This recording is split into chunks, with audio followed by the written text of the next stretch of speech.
এতটাই সুন্দর হয়েছে বার্গার বান, দেখতেই পাচ্ছেন এতটাই সুন্দর এবং লোভনীয় হয়েছে বার্গার বান রেসিপিটা। দেখতেই পাচ্ছেন যে কতটা সুন্দর হয়েছে।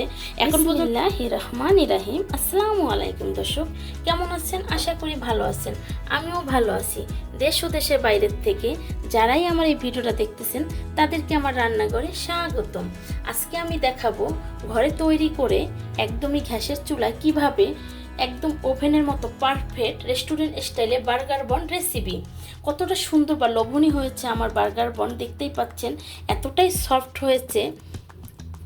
একদম দেখতেই পাচ্ছেন, আমি দেখিয়ে দিচ্ছি যে খুবই সুন্দর হয়েছে বার্গার বানটা। আমার রেসিপি যদি ভালো লেগে থাকে লাইক কমেন্ট শেয়ার করবেন, সাবস্ক্রাইব করে দিয়ে আমার পাশে থাকবেন। যে সমস্ত বন্ধুরা ফেসবুক থেকে দেখতেছেন তারা ফলো দিয়ে রাখবেন।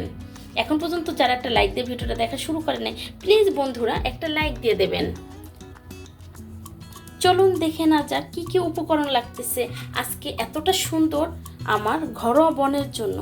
বন্ধুরা চলে এসেছি মূল পর্বে। এখন দিয়ে দেব লিকুইড কুমকুমা, গরম দুধটা দিয়ে দিয়েছি, দুধ দিয়ে দেব 1 বাটি গুঁড়া দুধ, দিয়ে দেব চায়ের চামচের 1.5 চামচ চিনি, 1.5 চা চামচ ইস্ট, স্বাদ অনুযায়ী লবণ, দিয়ে দেব বন্ধুরা 1 বাটির থেকে একটু কম রেগুলার তেল, দিয়ে দেব এরকম 2 চা চামচ ঘি,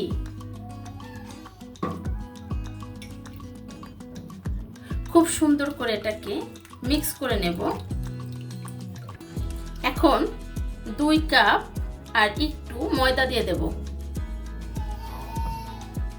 আমি দুধের লিকুইড দিছি সেই পরিমাণে ময়দাটা দিয়ে দিলাম, 2 কাপের থেকে একটু বেশি। যে কোনো বন রুটির এরকম করে সুন্দর করে এটাকে মেখে নিতে হবে এবং নরম নরম রাখতে হবে, না হলে তুলতুলে হবে না। এবং এই বার্গার বনটা যেটা আমি বানাবো এটা দিয়ে আপনারা চাইলে নর্মাল বনের মতো খেতে পারেন।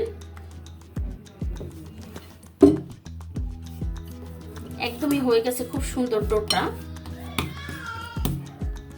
30 মিনিট রেস্টে রাখবো। প্রিয় বন্ধুরা চলে এসেছি, একদমই ফুলে ডাবল হয়ে গেছে। এখন বাতাসটাকে বের করে নেব, তারপরে রুটির শেপ দিয়ে নেব। প্রিয় বন্ধুরা ছোট ছোট করে এভাবে করে লেচি কেটে নেব। আপনারা চাইলে এর থেকে বড় বা ছোট করেও নিতে পারেন। আমি একটা শেপ দিয়ে দেখিয়ে দেব যে কিভাবে করে ডোটা করে নেব, সেটাই দেখাবো।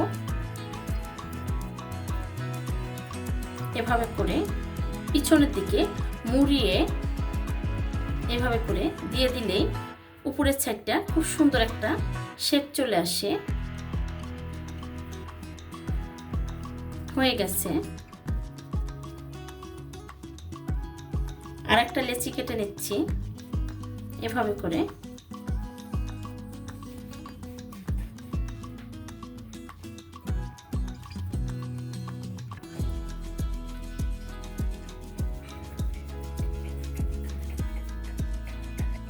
দেখতে পাচ্ছেন কতটা সুন্দর হয়েছে।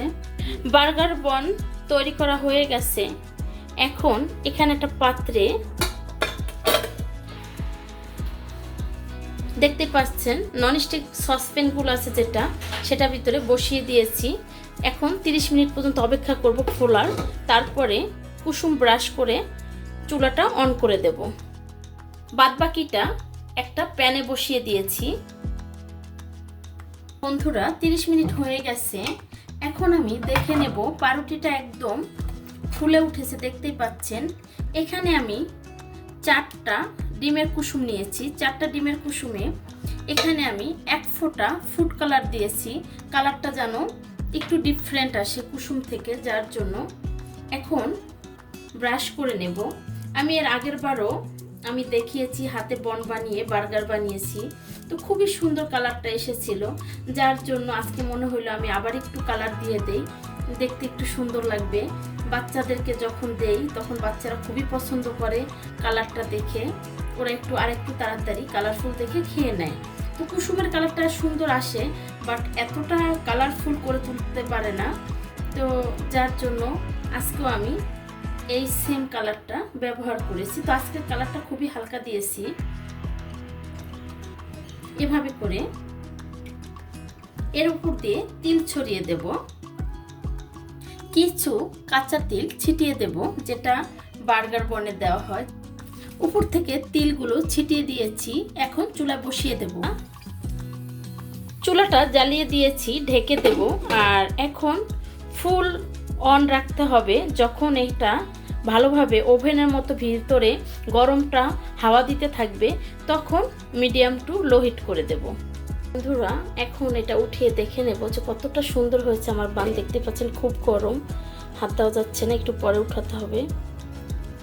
কতটা সুন্দর হয়েছে বার্গার বানগুলো। এখানের বানগুলো এখনও পুরোপুরি হয়নি, কিন্তু অনেকটা আটকাটকিতে পড়ে গেছে। তো যেহেতু আমি বাসায় খাবো, সেই ক্ষেত্রে কোনো সমস্যা নাই। দেখতে পাচ্ছেন কতটা সুন্দর হয়েছে বানগুলো। তো এটা একটা একদম পারফেক্ট ওভেনের মতো হয়েছে। এটা এখনও পুরোপুরি হয় নাই, তো দেখিয়ে দিলাম। দেখতেই পাচ্ছেন হয়ে গেছে কতটা সুন্দর আমার বার্গার বন রেসিপিটা। এরকম বাসায় তৈরি করে ঝটপট তৈরি করে ফেলতে পারবেন বার্গার বন অথবা ডোনাট, হটডগ। তো আজকের রেসিপি এই পর্যন্তই। ভালো থাকবেন, সুস্থ থাকবেন। আল্লাহ হাফেজ।